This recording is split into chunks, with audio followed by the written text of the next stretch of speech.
Welcome to the Growing People podcast, where we take a 360-degree look at how people and organizations grow and develop.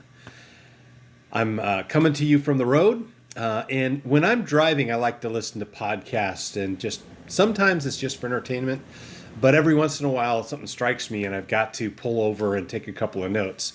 So I was listening to an interview with a swimming coach, somebody who dedicated his life to changing the way people learned how to swim and how to perform at a high level in swimming.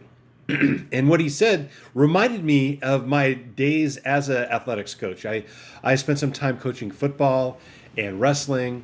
And one of the things I noticed, and the swim coach that said the same thing, is that when you are practicing or developing, you really want to focus on your weaknesses. You want to overcome those and constantly be working on better and better and better form. And part of that is noticing where you're falling short and then working on it. And coaches talk about that a lot. So in practices, you look at game films, find out where mistakes were made, and you work on correcting those mistakes, whether it's in execution or it's form, technique. You work on those things. Now, as a executive coach, I'm a firm believer in strengths and the strengths theory and looking at figuring out what you do really well and leveraging those strengths. But for the first time, I started thinking about the difference between performance and development. So as a coach, a football coach, you practice it on correcting the mistakes and overcoming the weaknesses, but you game plan based on your team's strengths. You practice to overcome the weaknesses and the shortcomings, but you game plan and you perform in the game based on your strengths. And it struck me, how does that fit as I'm working with people in organizations to perform but also develop? It's interesting because strength-based approaches are all about performance. How can you leverage what you're already good at to get further and further and further in performance? When I step back and I start asking about, well, how do you want to grow? That's when we can start looking at the things that are getting in the way of your ultimate performance, which tend to be the things that are holding you back or your weaknesses or mistakes. This got me thinking a little bit more about some analogies that we've used in the past when we're working. And this was from an emotional intelligence workshop that I lead. When people ask, what should I focus on? Well, it all depends. There's some things, if there's strengths, you're consistently doing it at a high level already. So developing those, you want to leverage those in your performance, but perhaps you can start to look at the things in your own personal development that are getting in the way. So we would use an analogy of headwind and tailwind.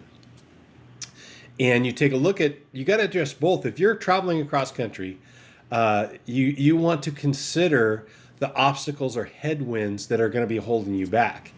But you've also got to want to kind of catch into that jet stream that's going to propel you across the country. As the swimming coach was talking, he was all about efficiency and started to look at, you might have a current that you're swimming into or that you latch onto and is pulling you forward, but you also want to look at your own vessel, your body, and how you're oriented in the water. Is it creating drag? Also, the propulsion that you're using, arms and legs. He was all about using arms and legs together. But performance, you want to look at propulsion. What's going to move you forward? In developing technique, you want to take a look at whether or not you're creating drag. This is for swimming. And I would say that translates really well into development and performance in work or in personal skills. When you are performing, nobody likes to focus on the things that you're bad at. So you want to leverage the things that you're good at. When you're asking yourself how to develop, you want to focus on the things that are creating drag, that are keeping you from propelling yourself at the highest level. So it sets up kind of a really interesting metaphor to think about when you're performing or when you're developing. So you want to look at external factors. In performance, you do everything that you can to get into that tailwind that's going to propel you forward. In development, you want to know specifically what's in the way. What are the headwinds and obstacles that are going to keep you going? That's part of the planning and practice piece. So those are external factors. Performance, get into that tailwind and have it propel you forward. Development, understand the headwinds that are going to hold you back. Now, what about internal factors? Drag and propulsion. When you're performing, you want to focus on the propulsion. You want to focus on whatever it's going to take to move you forward. But when you're developing, you really want to correct the drag. The things that are keeping you, the internal things that are keeping you from moving forward.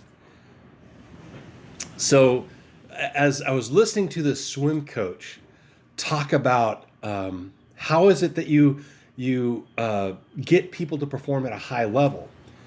Old school coaching, it was just about, kicking in laps. He was all about technique and making sure that you are efficiently moving through the water. That's what coaches do at practice, so that you can perform when you're in the meet. When you're working on yourself, on your own personal and professional development, performance is all about focusing on your strengths, focusing on the propulsion that's going to move you forward and getting into that tailwind, getting it done as best you can in performance. But when you step into a development mindset, it's okay to look at the weaknesses or the drag points that are holding you back and understand better the headwinds that you face and the obstacles that you have to overcome.